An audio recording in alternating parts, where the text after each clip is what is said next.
Para el grupo en investigación clínica conformado por delegados de las asociaciones médico-científicas de Colombia y AFIDRO, la Asociación de Laboratorios Farmacéuticos de Investigación y Desarrollo, es un verdadero gusto y es un verdadero placer presentarles el día de hoy un ciclo de videos informativos con respecto a temas muy importantes en investigación clínica patrocinada.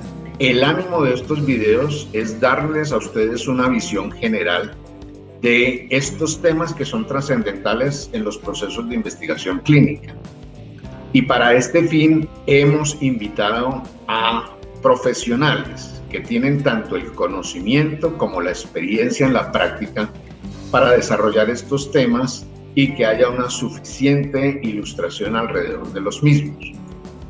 El ánimo también al final es que una vez vistos estos videos y revisados por ustedes, se genere un motor de desarrollo con respecto al tema de investigación clínica y sirva no solamente para su crecimiento personal, sino para el fomento de la investigación en nuestro país, en Colombia. Esperamos que estas conferencias de los expertos y que estos temas que se desarrollan cumplan con estos objetivos planteados y les damos desde ya la bienvenida. Para tratar el tema del proceso de consentimiento informado en investigación clínica, hoy hemos invitado a dos expositores que nos permitan ver, por un lado, la posición y el concepto que se tiene desde la autoridad sanitaria, el INVIMA. Con este fin nos acompañará la doctora Paola Pulgarín. La doctora Paola Pulgarín es bacterióloga de profesión y actualmente es la coordinadora del grupo de investigación clínica del INVIMA. De otra parte, es importante también conocer desde la práctica cómo se tiene la visión de la toma y el proceso del consentimiento informado. Y entonces, para esta visión, hemos invitado al doctor Fernando Suárez Obando. El doctor Fernando Suárez Obando es médico genetista, epidemiólogo y bioeticista. Actualmente es el genetista del Hospital Universitario San Ignacio en Bogotá y a su vez es el director del Instituto de Genética Humana de la Pontificia Universidad Javeriana. Les damos la más cordial bienvenida. Don Orlando, muchas gracias por la introducción. Vamos a comentar entonces los aspectos más relevantes del consentimiento informado. ¿Por qué es importante plasmar el consentimiento informado en un documento? Esto tiene dos aspectos relevantes. Uno es eminentemente legal y normativo. Esto está en la norma 8430 de 1993 que rige cómo se hace la investigación biomédica en Colombia, específicamente en los artículos 15 y 16, en donde se desglosan los componentes del consentimiento y por qué esos componentes tienen una validez frente a un comité de ética que evalúe los proyectos de investigación. El consentimiento informado representa la voluntad del sujeto y representa la autonomía del sujeto frente a su participación consciente e informada de participar en dicho proceso. Esto queda, por tanto, plasmado en este documento, lo cual nos indica claramente que se trata de un proceso, no simplemente de una firma de consentimiento que, por supuesto, tenga unos parámetros formales descritos en la norma, sino que representa un proceso de comunicación entre el investigador y el sujeto de investigación. Hay situaciones particulares como, por ejemplo, las urgencias, en donde el sujeto puede tener una condición de salud, por ejemplo, un Glasgow disminuido, en donde él no pueda ser consciente de participar en un estudio. Es frecuente que un investigador quiera conocer si una intervención particular en situaciones de urgencias funciona o no, si es eficaz o no. En esos casos el consentimiento se puede postergar. Sin embargo, que para que ingrese el sujeto al proyecto de investigación se necesita, por supuesto, que un representante legal que vele por sus intereses acceda. Posterior a que la persona recupere su nivel de conciencia y su capacidad de consentir, se puede hacer el consentimiento. En todo caso, esto nos vuelve a hablar del proceso, no simplemente de una firma o una representación en un papel.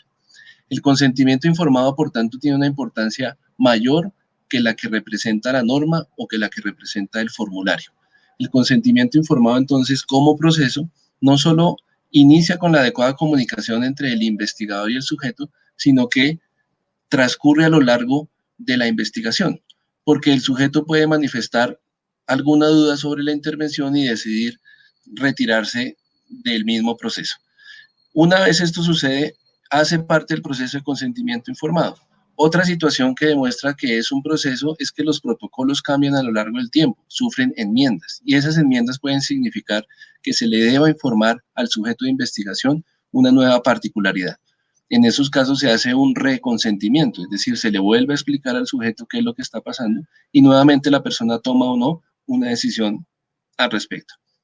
Esto es importante porque hace o nos da cuenta que la evaluación inicial que se hace de un consentimiento tiene que ser revisada con periodicidad y, por supuesto, para los comités de éticas implica un seguimiento del protocolo.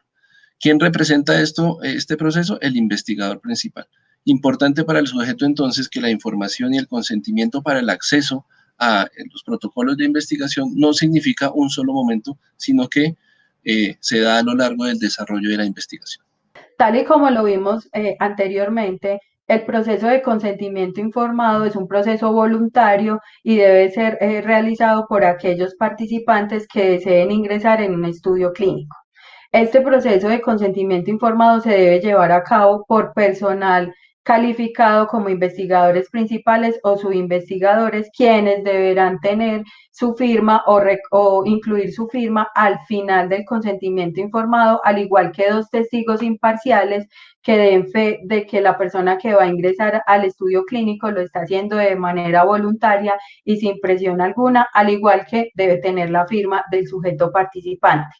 El consentimiento informado debe estar o se debe realizar de una forma clara, como se mencionó anteriormente, de manera voluntaria. Se debe explicarle al paciente que se le cubrirá todo el proceso de atención y se le informará acerca de los eventos adversos y debe tener información pertinente acerca de todo el proceso que se desarrollará durante su participación en el estudio. Uno de los componentes o factores importantes que debe tener el consentimiento informado es que debe ser claro, que como se mencionó antes, se debe tomar de manera voluntaria. Se debe mencionar al paciente acerca de cómo va a ser la cobertura de los eventos adversos, todo el proceso de atención durante el tiempo que dure el estudio clínico.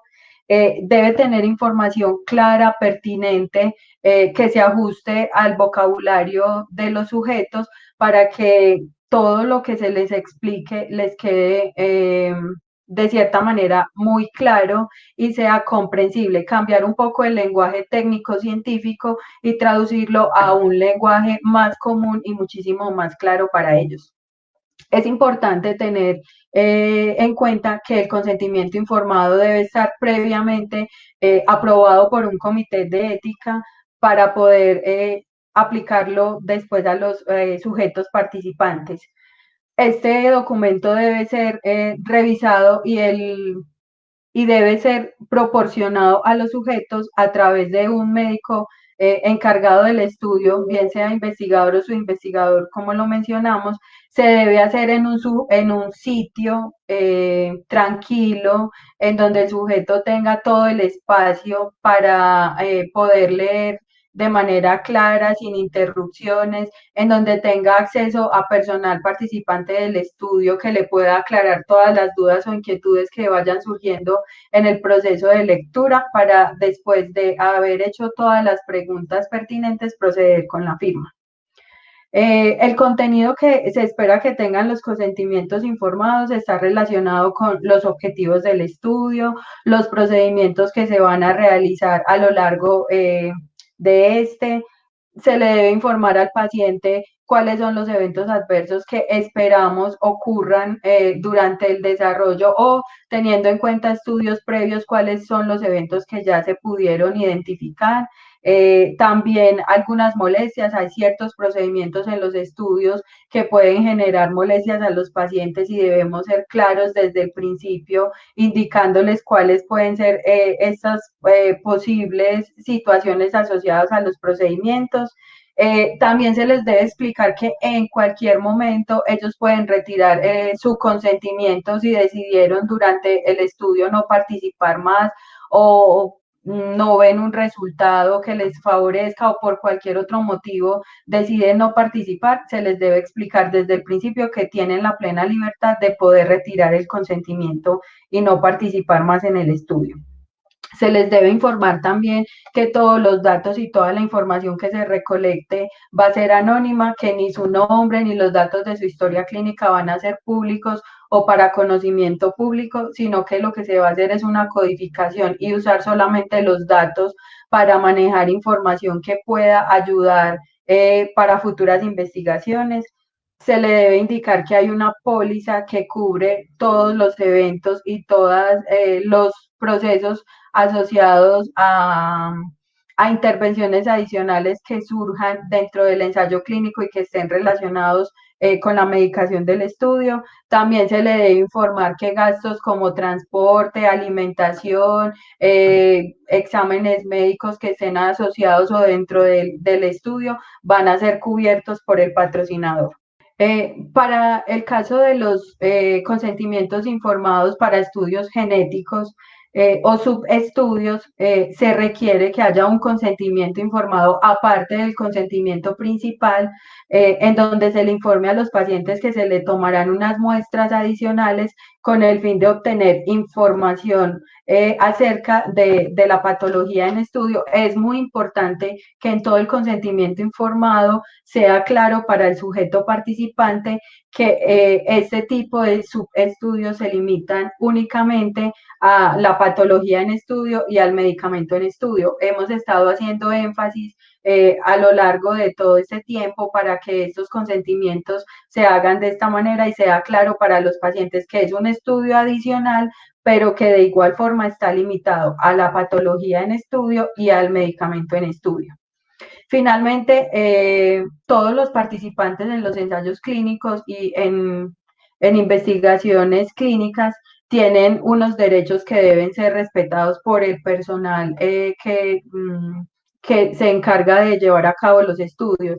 Primero, los sujetos tienen el derecho de ingresar a los estudios de manera voluntaria, sin ningún tipo de presión familiar, sin ningún tipo de presión médica, sin ningún tipo de presión del patrocinador.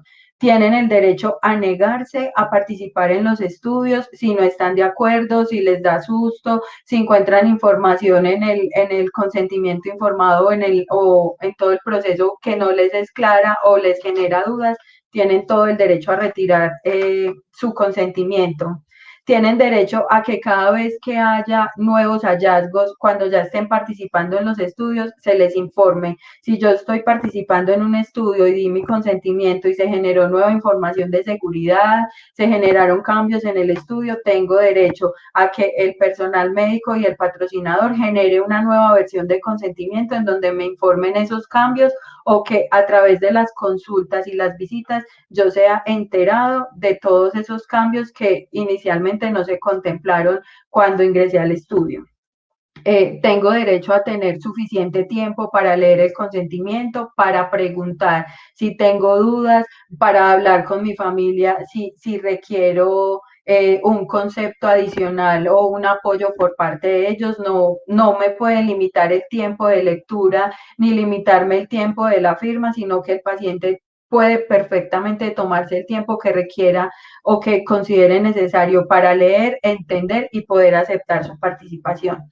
Tiene derecho a que se le informe de manera clara de que en qué se usarán sus datos, cómo se usarán sus datos y qué personas que participan en el estudio van a tener acceso a este tipo de datos. Hay situaciones especiales en las que el paciente no puede dar su consentimiento para participar en un ensayo clínico. En estas situaciones en donde los pacientes pueden estar inconscientes porque se encuentran en una unidad de cuidados intensivos o porque tienen una pérdida temporal de la conciencia y el médico tratante decide que es una buena opción que el paciente haga parte del estudio clínico porque puede obtener beneficios de esta terapia, se puede obtener el consentimiento por parte de la familia o del representante legalmente aceptado. Para casos de menores de edad que vayan a participar en los estudios clínicos, se debe tener en cuenta que debe haber asentimientos por edades que deben estar aprobados por el Comité de Ética y avalados por el INVIMA, en donde de una manera clara, a través de gráficas, dibujos o palabras y textos muy claves, puedan ayudar a que el menor entienda el proceso de participación en el estudio. Deben estar acompañados por personal como psicólogos o psiquiatras para la toma de estos asentimientos que demuestren que el niño tiene capacidad de asentir o no, y además debe ir acompañado por un consentimiento adicional que debe ser firmado por los padres o tutores legales, que son los encargados de dar el aval para que los menores de edad puedan participar en el estudio clínico. Muchas gracias.